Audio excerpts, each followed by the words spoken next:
Hey, it's Luz. So I've been thinking lately that the stories that we love, that really resonate with us, are actually roadmaps and guideposts for our lives. And they resonate with us in our childhood because there's that spark of intelligence inside us that recognizes there's something here that is true. There's something here that can guide me. There's something here of value. And I remembered this in a really funny way because I was thinking the other day of the first day of first grade. And the teacher said to us, draw a picture of what you want to be when you grow up. And at that time, I really loved the story, The Sorcerer's Apprentice, and I still do. But anyway, the sorcerer has an apprentice, and the sorcerer is teaching the apprentice very cautiously, little by little, magic. And one day the sorcerer has to do an errand and gives the apprentice the task to fetch water. And he's fetching water bucket by hand and getting really tired of it. And then goes to the spell book and figures out a spell to have the broom fetch the water.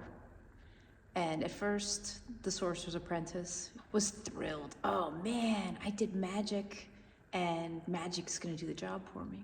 The thing is though, even after the recipient that's holding the water is full, the broom just keeps going, and pretty soon there's a flood happening in the sorcerer's place.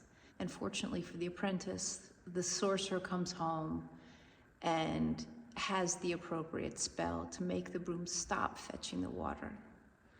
So it was really kind of a cautionary tale of be careful of how you use your magic, and don't cast spells that you're not ready for.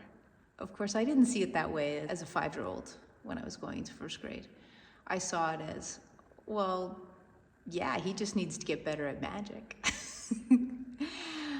So I drew a picture of the Sorcerer's Apprentice, and I said, I want to be a magician when I grow up.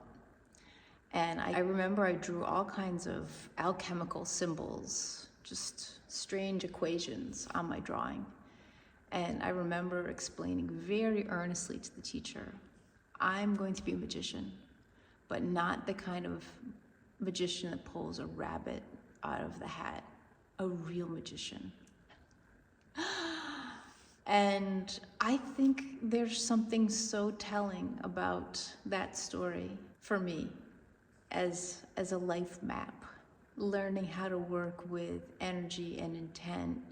That story has really guided me. And I want to know what stories are feeding you. What stories do you remember from when you were a little person that give your life meaning and movement and direction? I'm still very much on the path of magic and alchemy. I'm very grateful for that younger self that saw that story and recognized it as a roadmap, as a way forward. So what stories for you pointed the way forward? And how are you living your legend? How are you living your story?